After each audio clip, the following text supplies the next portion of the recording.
않을 것 같았던 그도 역시 침체가 오는 걸 보게 돼요. 결국 물론 이제 우리가 쓰임 받기도 참 중요한데요.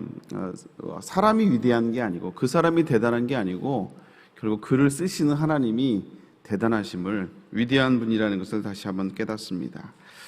오늘 이 엘리야의 침체 원인과 그 회복의 과정을 좀 살펴보려고 하는데 시간상 많이 다룰 수는 없고요. 짧게 하나만 좀 다루려고 하는데, 침체의 원인과 또 회복되는 과정 가운데 이제 겹치는 부분이 하나가 있어요. 그게 뭐냐면 바로 이제 시선입니다. 시선. 무엇을 보느냐예요. 그래서 엘리야가 낙심한 이유 여러 가지가 있는데 대표적인 게 이제 잘못된 시선에 그 시선이 바라보고 있음을 알 수가 있습니다. 오늘 우리가 읽었던 열왕기상 19장에 보면 그 바로 앞에가 뭐냐면 이제 갈멜산에서 있었던 영적인 전투입니다. 참 놀랍지 않아요?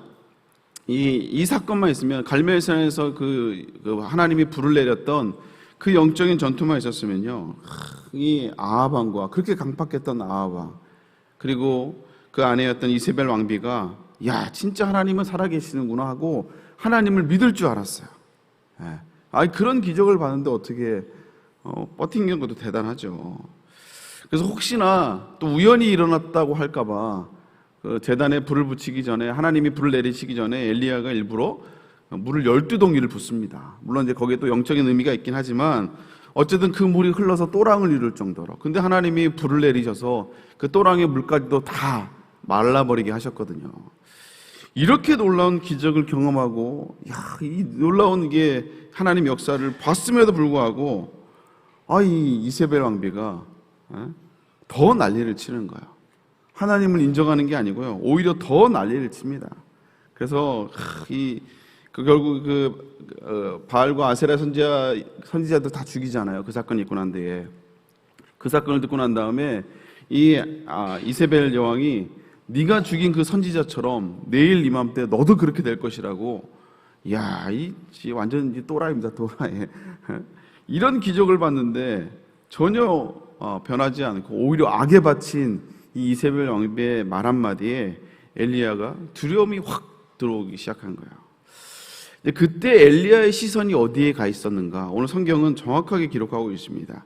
우리가 지난 3절 말씀 한번 앞에 보면 제가 읽어드릴게요.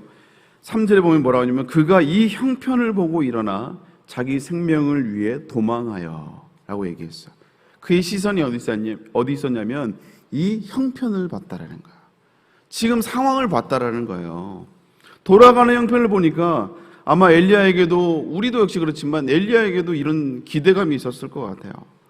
이런 기적을 보여줬으면, 하나님의 살아계심을 보여줬으면 그러면 뭔가 좀 변화가 있을 줄 알았는데 이런 기적을 보여줬는데도 오히려 하나님 앞에 순종하고 엎드리는 게 아니라, 인정하는 게 아니라 오히려 더 악에 바쳐서 엘리야 선지자를 죽이겠다고 하는 거예요.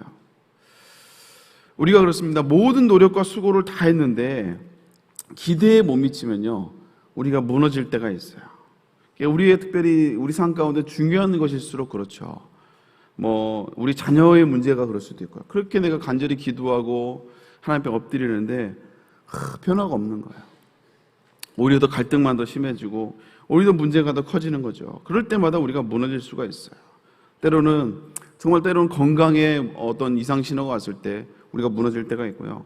또 여러 가지 생업의 문제나 우리 삶 가운데 정말 중요한 요소들이 무너졌을 때, 기대했는데 그것이 무너졌을 때 우리의 마음이 무너지는 것들을, 낙심하게 되는 것들을 보게 됩니다. 근데요, 여러분, 우리가 잊지 말아야 될 것은요, 우리의 타이밍과 하나님의 타이밍이 다를 때가 있다라는 거예요. 비슷하게 가면 참 좋은데 가끔씩 보면 하나님이 좀 이렇게 침묵하실 때가 있고 하나님의 타이밍이 아닌 것을, 우리와 다르다는 것을 느낄 때가 있습니다. 근데 문제는 뭐냐면 우리가 너무 앞서간다는 거예요. 내가 너무 앞서가요. 그래서 신앙은요, 맡기는 거예요. 신앙의 경험이 많아지면 많아질수록, 우리가 직분이 계속 직분을 받으면 받을수록 정말 우리가 해야 될 거는 뭐냐면 교회 생활에 노하우가 많아지는 게 아니고요, 어떻게 대충 이렇게 돌아가 이게 아니고, 사실 더 중요한 건 뭐냐면 하나님께 맡기는 것이 더 자연스러워져야 돼요. 아멘입니까? 왜냐하면 신뢰하지 못하면 절대 맡길 수가 없습니다. 신뢰하지 못하면 절대 맡길 수가 없어요. 그러니까 자꾸 하나님을 믿는다고 하면서도 내가 자꾸 하려고 해요. 내가 자꾸 내 자녀를 건드리려고 하고요. 내가 자꾸 내 삶을 자꾸 드라이브해 가려고 하고 자꾸 내가 해요. 그러다가 이제 뭔가 안 되면 망했다고 하면서 낙심하게 되는 것을 보게 됩니다. 근데 우리가 하나님의 타이밍을 좀 볼 수 있는 믿음의 안목들이 필요한 것 같아요. 우리가 잘 알고 있는 우리나라의 선교를 왔던 선교사, 최초의 순교했던 선교사가 이제 토마스 선교사로 알려져 있죠. 그런 영국에서 파송될 때 뭐 그냥 왔겠습니까? 파송 예배도 드리고 또 가족과 또 교인들과 친척들이 얼마나 후원하고 또 기도를 해줬겠어요. 근데 이제 원래는 이제 중국 선교사였습니다. 중국으로 갔다가 가자마자 얼마 안 돼서 참 안타깝게도 아내가 죽었어요. 아내가 죽고 난 다음에 얼마나 또 토마스 선교사가 낙심이 되겠어요. 그런데 참 하나님의 은혜로 거기서 이제 조선이란 나라를 듣게 됩니다. 그리고 조선에 대한 그 선교에 대한 열망들이 다시 불타오르기 시작해요. 그리고 여러 가지 준비를 하다가 이제 결국 나중에 이제 우리가 뭐 역사 시간에 잘 배웠잖아요. 제너럴 셔먼호를 타고 두만강으로 이제 넘어오죠.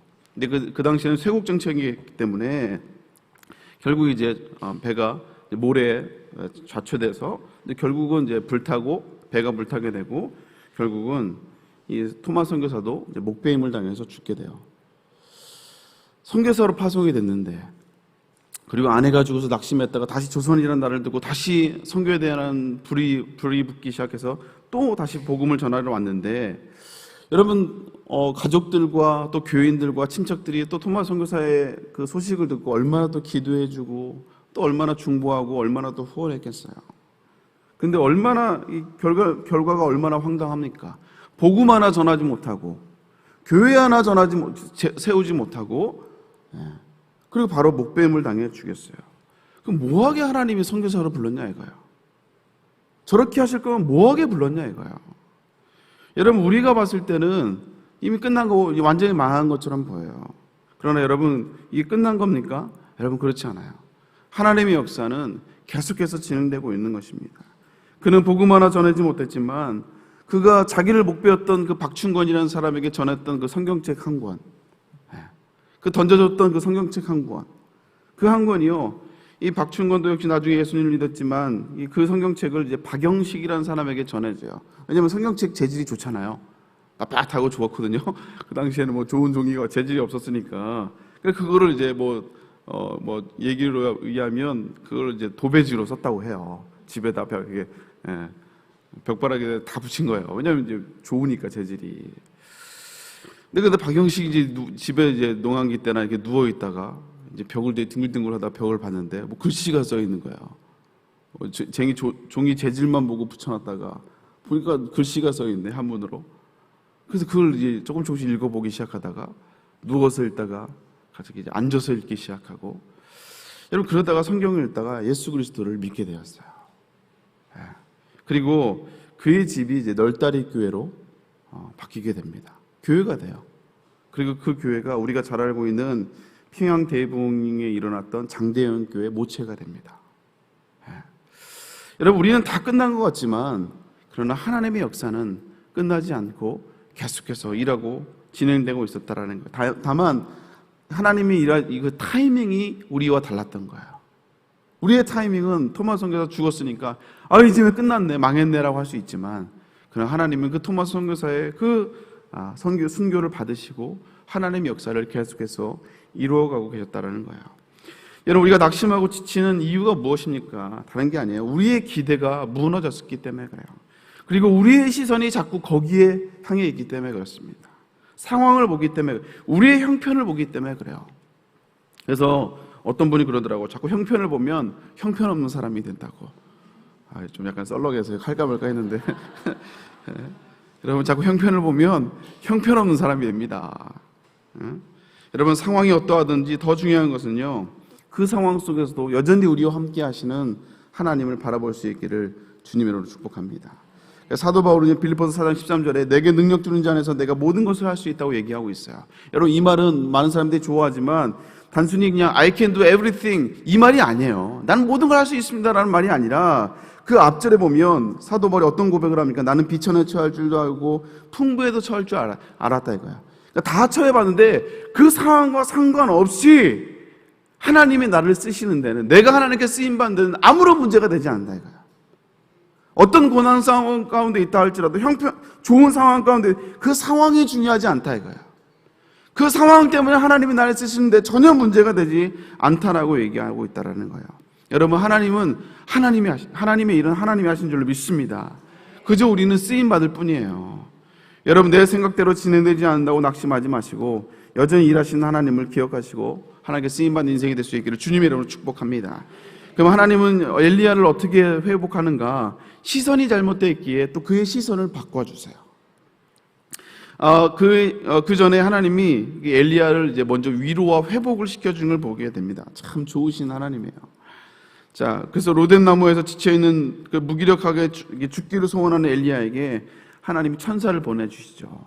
그리고 그를 이제 위로하십니다. 6절에 보면 본즉 머리맡에 숯불에 구운 떡과 물 한 병이 있더라. 이에 먹고 마시고 다시 누웠더니, 하나님이 다시 낙심해 있는 엘리야에게 찾아오셔서 먼저 먹고 마시게 합니다. 아마 이 숯불에 구운 떡은 아마 엘리야가 평소에 좋아했던 음식이 아닐까 생각이 돼요.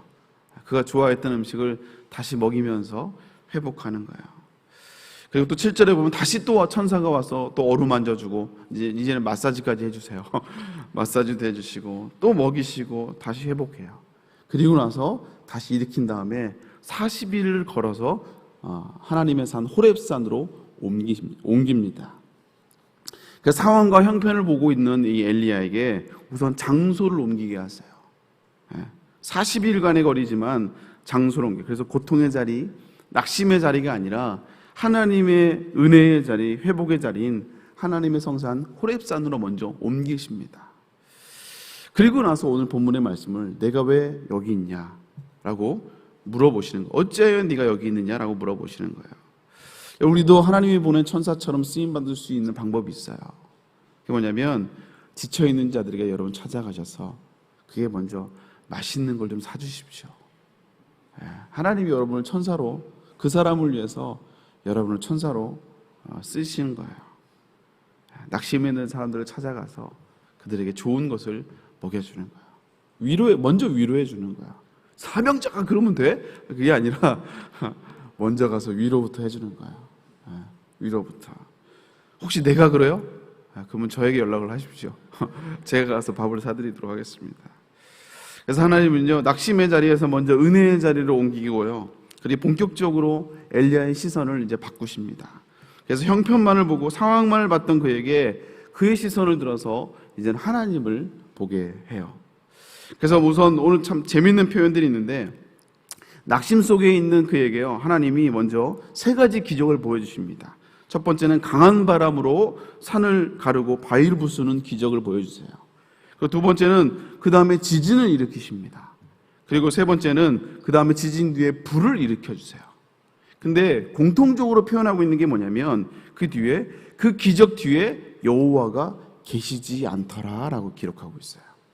그러니까 하나님의 기적은 보여줬지만 그 뒤에 하나님이 계시지 않는 거예요. 그러니까 어쩌면 기적보다 더 중요한 게 있다라는 거예요. 보여지는 기적이 아니라 더 중요한 게 뭐냐? 오늘 이제 그 말씀 11절 12절의 기적을 기록하고 난 뒤에 그 뒤에 뭐라고 하냐면 그 뒤에 세미한 소리가 있더라라고 말씀하고 있어요.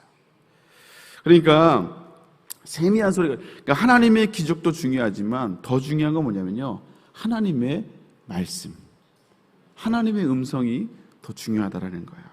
그래서 엘리야가요, 그 보여지는 그 기적에 집중하지 않고 하나님의 그 음성에 귀를 기울이기 위해서, 집중하기 위해서 겉옷을, 얼굴을 가린다는 표현이 13절에 보면 겉옷을, 얼굴을 가렸다라고 얘기하고 있어요. 이 말은 뭐예요? 이제 보지 않겠다라는 거거든요. 여러분, 우리가 눈을 가리면 이제 감각이 뭐가 발달하냐면 귀가 발달하게 됩니다. 듣는 게 보이지 않으면 귀가 발달하게 돼요. 여러분, 지쳐있는 엘리야가 다시 한번 보여지는 것에 그의 시선을 가리고, 그러니까 이제 하나님의 세미한 음성이 거기에 집중하기 시작하더라는 거예요. 그리고 그 지쳐있는 엘리야에게 다시 하나님께 집중해 있는 그에게 하나님이 또 다른 비전과 사명을 허락하는 걸 보게 돼요. 그래서 낙심하고 있는 엘리야에게 야, 너만 혼자 있는 게 아니야. 바알에게 무릎 꿇지 않은 7,000명의 남은 자를 내가 예비해 두었다. 너 혼자 하나님의 일을 하는 게 아니라는 거예요. 외롭게 혼자 사역하는 게 아니라는 거예요. 그리고 또 다른 사명을 주시죠. 다메섹으로 가서 하사엘에게 아람의 왕이 되도록 기름을 붓고 또 예후에게 가서 이스라엘 왕이 되도록 기름을 부으라고 말씀하십니다. 그리고 또 그 엘리야의 뒤를 이어서 엘리야를 이을 선지자로 또 기름을 붓게 하세요. 그리고 결국 이제 엘리야는 이 말씀을 통해서 다시 한번 사명의 자리로 다시 돌아가게 되는 것을 보게 됩니다. 말씀을 좀 마무리하려고 하는데요. 결국 우리가 문제를 만나고 어려움을 만나면요, 낙심하게 되는 그 이유가 뭐냐? 우리의 시선이 그 문제에 향해 있기 때문에 그래요. 형편만 보고 상황만 보기 때문에 우리가 두려워하게 되고 낙심하게 되는 것입니다. 그러나 우리가 다시 한번 그 상황 가운데 그 낙심의 자리를 떠나서 은혜의 자리, 말씀의 자리, 하나님의 음성을 들을 수 있는 그 자리로 먼저 우리의 몸을 옮겨야 돼요. 먼저 더 중요한 게 있는데 먼저 먹어야죠. 우선 먹여야 됩니다. 우선 위로해주고 그 다음에 은혜의 자리를 옮겨야 돼요. 그리고 자꾸 상황을 보는 우리의 시선을 닫아야 돼요. 우리의 눈을 닫으면 이제 우리의 귀가 열리기 시작합니다. 그래서 말씀에 집중하기 시작하는 거예요. 사랑하는 성도 여러분, 우리가 문제를 만날 때 자꾸 우리 시선이 형편에 가 있고 상황에 가 있잖아요. 자꾸 두려움이 찾아오게 되고 그 상황을 보면 볼수록 점점점 더 그 상황이 그 문제가 커져 보여요. 어제 제가 그 중등 2부 수련회 장소에 가서 같이 기도해주고 왔는데 한탁구 목사님 말씀 전하면서 그 얘기를 하더라고요. 눈을 감아보래요. 여러분도 눈을 감아보십시오. 그리고 제가 시키는 대로 한번 해보려고 생각을 해보고 노력을 한번 해보세요. 이제 코끼리를 상상하시는데 눈 감아보세요.